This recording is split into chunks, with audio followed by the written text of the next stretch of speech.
देखिए, ये जो कानून आया है उसमें बिहार के अभ्यर्थियों के हाथ तो निराशा लगी है।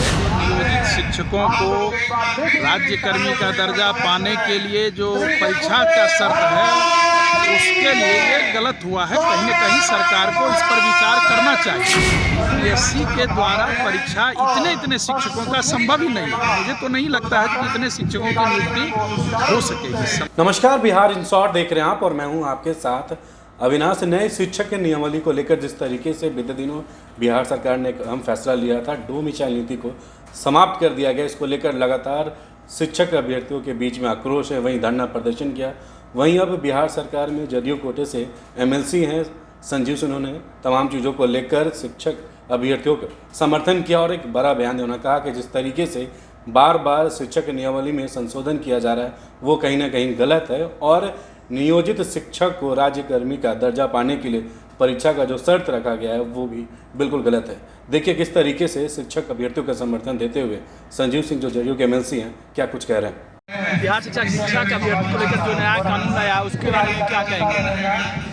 देखिए, ये जो कानून आया है उसमें बिहार के अभ्यर्थियों के हाथ तो निराशा लगी है और निश्चित रूप से इस जो बिहार अध्यापक नियुक्ति नियमावली में जो बार बार संशोधन हो रहा है, संशोधन के क्रम में जो ये खास करके डोमिसाइल वाला हुआ है और उसके पूर्व जो नियोजित शिक्षकों को राज्यकर्मी का दर्जा पाने के लिए जो परीक्षा का शर्त है उसके लिए ये गलत हुआ है। कहीं न कहीं सरकार को इस पर विचार करना चाहिए। हम लोग बराबर आपके माध्यम से, मीडिया के माध्यम से भी मांग कर रहे हैं जो कि बिहार के अभ्यर्थियों के हित में और वर्ष 2006 से 2020 तक के जितने भी नियोजन इकाई द्वारा नियुक्त शिक्षक हैं उनके लिए सीधी नियुक्ति का प्रावधान किया जाए। उसके बाद फिर जो है उसके बाद ऐसा किया जाए, क्योंकि बीपीएससी के द्वारा परीक्षा इतने शिक्षकों का संभव ही नहीं है। मुझे तो नहीं लगता है कि इतने शिक्षकों की नियुक्ति हो सकेगी इस समय से।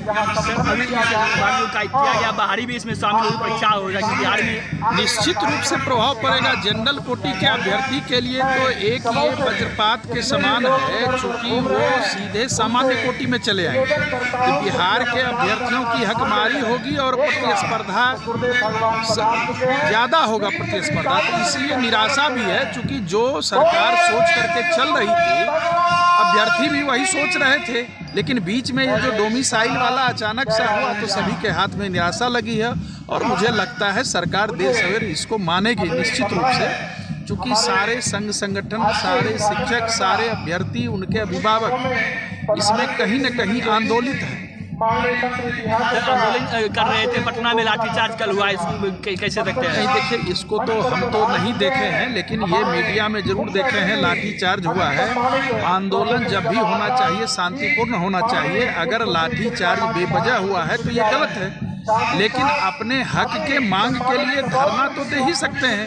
अगर शांतिपूर्ण धरना दे रहे हैं तब लाठीचार्ज हुआ है तो ये गलत है, क्योंकि ये तो संवैधानिक अधिकार है कि हम अपनी मांग करें, अपनी हकमारी के खिलाफ बोलें। ये तो बात। तो आपने सुना जदयू के एमएलसी संजीव सिंह ने शिक्षक अभ्यर्थियों का समर्थन दिया। वहीं कहा है कि जिस तरीके से बार बार शिक्षक नियमावली में जो संशोधन किया जा रहा है वो बिल्कुल गलत है। वहीं जिस तरीके से डोमिसाइल नीति को समाप्त किया गया, वहीं अब बिहार के अन्य राज्यों के बाहर जो अब शिक्षक अभ्यर्थी हैं वहाँ यहाँ आके फॉर्म भर सकते हैं। उन्होंने कहा कि ऐसे में बिहार में जो शिक्षक अभ्यर्थी उनकी हकमारी हो रही है और जो लाठीचार्ज किया गया बीते दिनों धरना प्रदर्शन करने के क्रम में वो बिल्कुल गलत है और ऐसे में बिहार सरकार पर इस पर विचार करना चाहिए।